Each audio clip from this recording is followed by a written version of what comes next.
परिवहन संचालन पाठरू गोटे लॉन्ग क्वेश्चन 4 मार्क गोटे long question very very important question. ये प्रश्न उत्तर गोटे फायदा होची कोन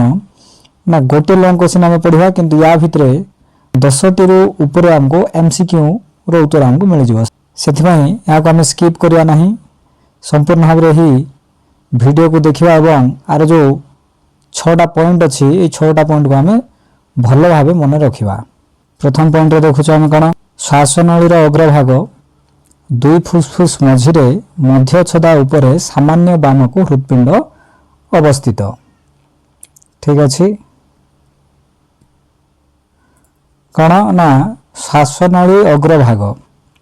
श्वासनळी हमर जोठी शेष होउची सेही पाखापाखि दुई फुसफुस हम जानछु बक्ष गह्वर भितरे हमर दुईटा फुसफुस अछि से फुसफुस मझिरे मध्य छदार उपरे मध्य छदा अर्थात कोन ना हमें जानो एटा होची हमर बक्ष गह्वर जगह एटा होची हम मानकर कोन ना उदर गह्वर जगह हमर मध्य छदाटा एमती अछि एटा होची हमर छाती भीतर जगह एटा होची हमर पेट भीतर जगह। तो मध्य छदा कोन करथाय ना ए जो उदर गह्वर एवं बक्ष गह्वर को पृथक करथाय। एठी हम कोन मानछे ना एठी ए जो मध्य छदा हमर जो हृदपिंडटा हमर श्वासनळीटा हम कोन फुसफुस मध्य को प्रवेश करछि ए जो अग्रभाग अर्थात कोन ना हमर श्वासनळीर अग्रभाग रो शेष अग्रभाग माने अर्थात कोन ना श्वासनळीर शेष भाग दुई फुसफुस मझिरे एटार गोटे फुसफुस अछि एठिर गोटे फुसफुस अछि ए फुसफुस रो मझिरे अर्थात ए जो दुईटा फुसफुस अछि ए जो फुसफुस दुईटा अछि ए फुसफुस ए दुईटा फुसफुस मझिरे अर्थात ए जगह रे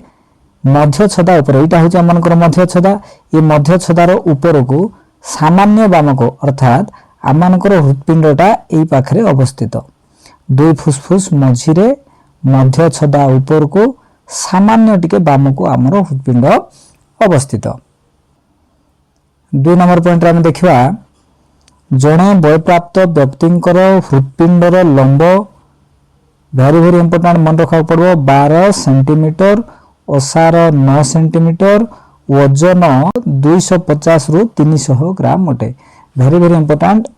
एथिरो हम मानकु कोन हबो ना प्रश्न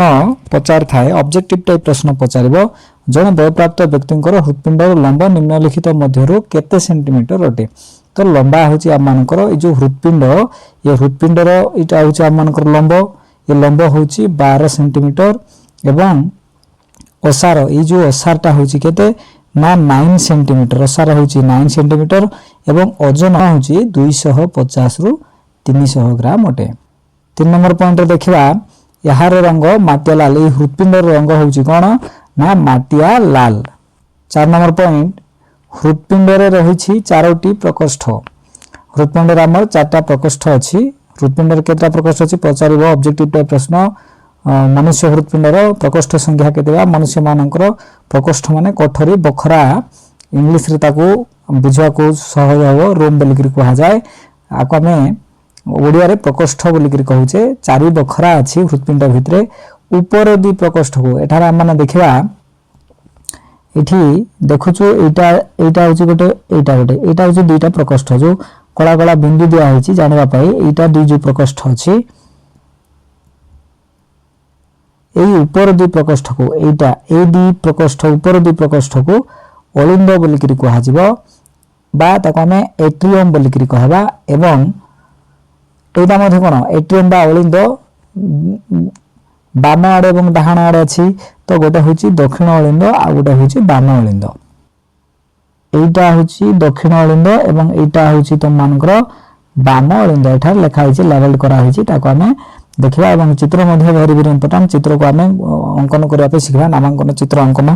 करिया को सिखबा जोटा कि वेरी वेरी इंपोर्टेंट ताको मन रखिबा ए जो विज्ञान रो गोटे सहज कोन ना 3 मार्क रो गोटे डायग्राम पड़छि नामांकन चित्र अंकन करिया को पड़छि तो जदि हमें ताको अभ्यास करथबा तबे निश्चित भाव रे हमें पूरा फ्री रे से विज्ञान रे 3 मार्क रो उत्तर हमें आराम रे पाई परिबा। ठीक अच्छे। तो 4 नंबर पॉइंट हम कौन देखलु ना हृदपिंड आमर 4टा प्रकोष्ठ अच्छी ऊपर दुई प्रकोष्ठ को एट्रियम बा अलिंद बोलिक कह आउरी कौन ना तल दुई प्रकोष्ठ एटा गोटे प्रकोष्ठ अच्छी एटा गोटे प्रकोष्ठ अच्छी ये जो तल दुई प्रकोष्ठ ऊपर दुई प्रकोष्ठ एटा ये जो फ्रंट रे ये जो एटा हूँ तले अच्छी ये दुईटा तार पछाड़े दुईटा रही जाइछि तार अल्प अंश आमको देखा जाउछि। तो ऊपर जहाँ अच्छी सेटा को आमे अलिंद बोलिक कहबा ऊपरे अर्थात एटा आग अच्छी तो ताको आमे अलिंद बोलिक कहबा जहाँ तले अच्छी ताको आमे नीलय बोलिक कहबा। तेबे आमे एठी मन रखा पाई ओ आमर बनान रे ओ आग आसी थाए ताको आमे मन रखिबा आगरे एटा ऊपरे अच्छी अर्थात अलिंद तापरे न आसीबो बनान रे आमर न परे आसी थाए तो तले जोटा अच्छी ताको आमे नीलय बोलिक कहबा। ठीक अच्छे।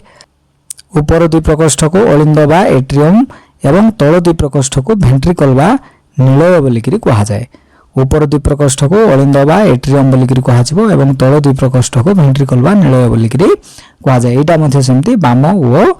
दक्षिण नीलय थाए। एटा होची आम मानकर बाम एवं एटा होची दक्षिण एठी लेखा आइछि।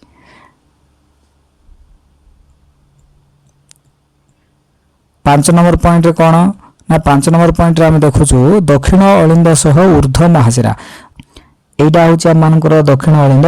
ये दक्षिण अलिंद सह दुईटा बृहत रक्तवाहिनी कौन जी रक्त को बहन करे ताको आम रक्तवाहिनी बोली कहबा। तो दुईटा बड़ रक्तवाहिनी संयुक्त होइछि। एठी हम माने देखुचु कौन ना ऊपरे एटा गोटे एवं एठी एटा गोटे ये ऊपरटा हूँ ऊर्ध्व महाशिरा तलटा हूँ निम्न महाशिरा तले अच्छी आम निम्न बोली कहबा ऊपर अच्छी सेटा तो ताको आम ऊर्ध्व महाशिरा बोलिक कहबा। ये दुईटा महाशिरा कौन होइछि ना संयुक्त होइछि कहा सहित संयुक्त होइछि दक्षिण अलिंद सह आउरी कौन दक्षिण नीलय सह फुसफुस धमनी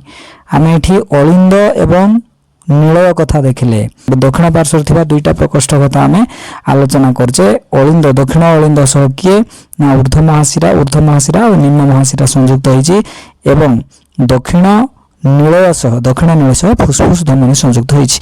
एई जो दक्षिण नीलय जो आमर अछि एटा होछि हमर दक्षिण नीलय जो फुसफुस धमनी संयुक्त होइछि एटा होछि हमनकर फुसफुस धमनी संयुक्त होइछि। एटा मध्ये ऑब्जेक्टिव टाइप प्रश्न पचारिबो कोन ऑब्जेक्टिव टाइप प्रश्न पचारिबो दक्षिण अलिंद सह निम्नलिखित मध्यरु केउ दुईटी बृहत रक्तवाहिनी संयुक्त होइछि के संयुक्त होइछि ऊर्ध्व महाशिरा एवं निम्न महाशिरा एवं प्रश्न पचारिबो दक्षिण नीलय सहित निम्नलिखित मध्यरु केउ रक्तवाहिनी संयुक्त होइछि दक्षिण नीलय सह फुसफुस धमनी संयुक्त होइछि। शेष पॉइंट रे देखुछु बाम अलिंद सह फुसफुस शिरा बाम अलिंद सह फुसफुस शिरा एटा होछि आम मानकर बाम अलिंद ये जो बाम अलिंद सह के संयुक्त होइछि फुसफुस शिरा संयुक्त होइछि फुसफुस शिरा संयुक्त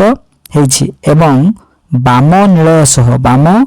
नीलय एटा होछि आम मानकर बाम नीलय ये बाम नीलय सह के संयुक्त होइछि महाधमनी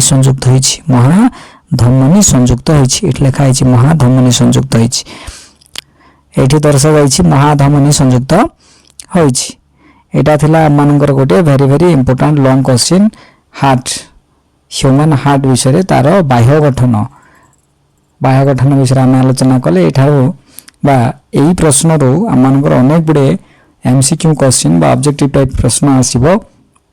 जोटा को वेरी इंपोर्टेंट बोले आम मन करबा एवं या को आम भलो भाबे अभ्यास करबा।